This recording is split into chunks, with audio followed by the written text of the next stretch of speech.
백사원은 진짜 백사원이 아니에요. 놀랐죠? 맞아요, 친구들. 다가오는 지금 거신 전화는 드라마의 에피소드들이 이전보다 훨씬 더 흥미로워질 거예요. 백가족과 사원과 관련된 가슴 아픈 비밀들이 관객들에게 밝혀질 예정입니다. 이제 사원이 백이와 규진의 친자식이 아니라는 게 확실해졌어요. 그와 그의 부모 사이의 관계가 정말 안 좋은 게 분명하죠.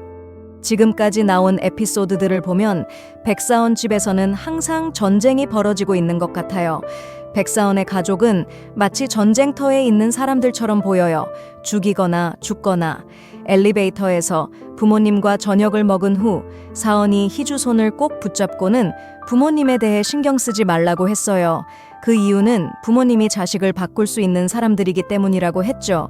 이 말은 백이와 규진이 자식을 바꿨다는 걸 암시하는데 그가 단지 정치적인 이득을 위해 그들의 자식으로 등록된 것일 수도 있다는 의미예요. 게다가 사원의 어린 시절 회상 장면에서 사원은 어릴 때 집에서 열린 파티에서 초밥을 먹지 못했어요.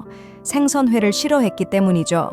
그때 규진은 사원에게 초밥을 강제로 먹이라고 했어요. 규진은 자기 아들, 아마 진짜 사원일 것이라고 말하면서 그 아들은 생선을 좋아한다고 했죠. 이 말은 규진이 예전에 진짜로 초밥을 좋아하는 아들이 있었다는 걸 암시해요.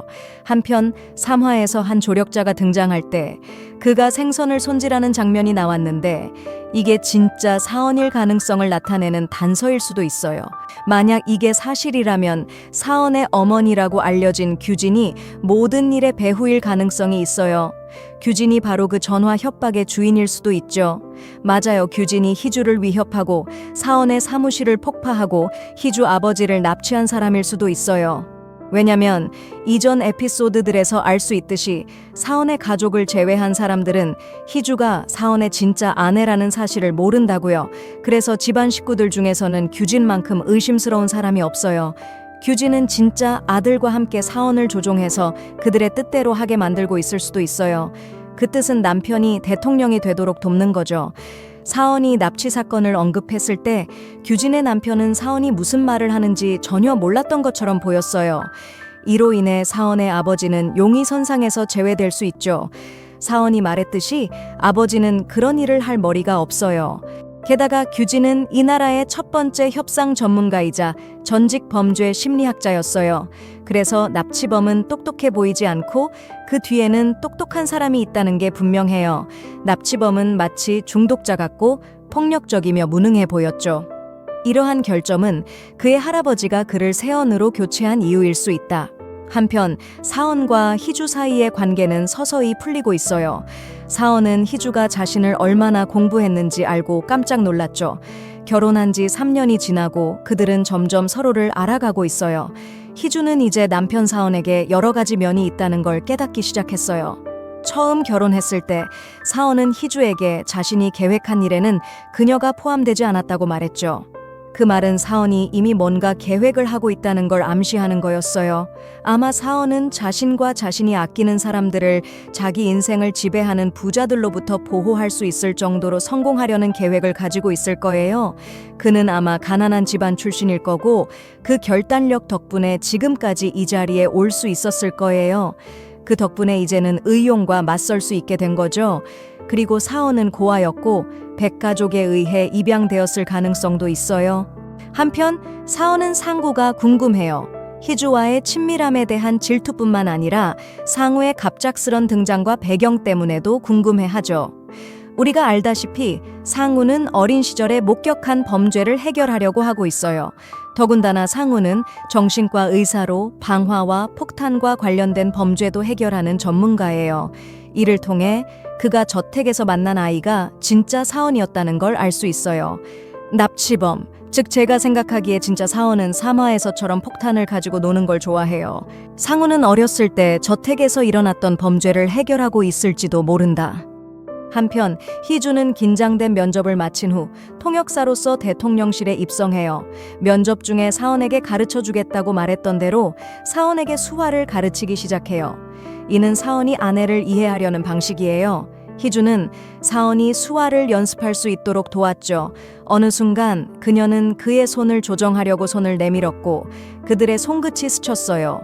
두 사람의 눈이 마주쳤고 사원의 심장이 뛰기 시작했죠. 그 후 사원은 희주에게 드레스 가게에 함께 가자고 했어요. 사원은 희주가 새로 시작한 직장을 축하하기 위해 선물을 사주고 싶었거든요. 가게에서 희주는 드레스를 입고 사원에게 보여주기 위해 나왔어요. 그녀의 모습에 사원은 숨이 멎을 듯 했어요. 정말 아름다웠거든요. 사원은 놀라서 입을 떡 벌리며 자신의 반응을 숨기지 못했어요. 유리는 희주가 새로 임명된 소식을 보고 기뻐하며 이를 축하하기 위해 희주를 초대하기로 해요. 사원은 이 축하 자리를 알게 되고 희주와 함께 가기로 결심해요. 저녁 자리에서 그들은 상구와 희주의 과거에 대해 이야기해요. 상우는 자신이 처음 희주를 만난 이야기를 대학 방송실에서 했다고 말하죠. 상우가 희주에게 호감을 가지고 있다는 걸 알게 된 유리는 그곳이 희주와 상우 사이에 로맨스가 시작되기에 완벽한 장소라고 덧붙여요. 이를 듣고 백사원은 질투심에 화가 나서 유리의 직감은 정말 최악이었어요. 아나운서 시절에도 그렇게 유명했죠 라고 빠르게 말해요. 한편 청와대 홍보실에서는 직원들이 참여하는 이벤트가 열려요. 희주도 이제 통역사로서 대통령실에서 일하게 되어 이번 이벤트에 함께 참여하게 돼요. 이 이벤트에서 희주와 사원은 부부로서 게임에 참여하게 돼요. 그 게임에서 우승한 희주와 사원은 서로 더 가까워지며 유대감을 쌓는 시간이 되죠. 피곤한 희주는 사원의 어깨에 기대어 쉬고 사원은 그녀를 햇볕에서 보호해주기 위해 손으로 그녀의 얼굴을 가려줘요. 그 순간 사원의 희주에 대한 사랑이 그의 눈에 고스란히 드러나요. 하지만 희주는 여행 중에 곤란한 상황에 처하게 돼요. 여행은 잘 되지 않아서 희주는 도랑에 빠지게 돼요. 희주는 비명을 지르지만 아무도 도와주러 오지 않아요. 사원은 희주가 그룹과 함께 없는 걸 보고 걱정이 되죠. 사원은 희주를 찾기 위해 혼자 숲속으로 들어가요. 자, 친구들, 오늘 영상은 여기까지입니다. 좋아요와 구독 부탁드리고 댓글로 여러분의 의견도 꼭 남겨주세요.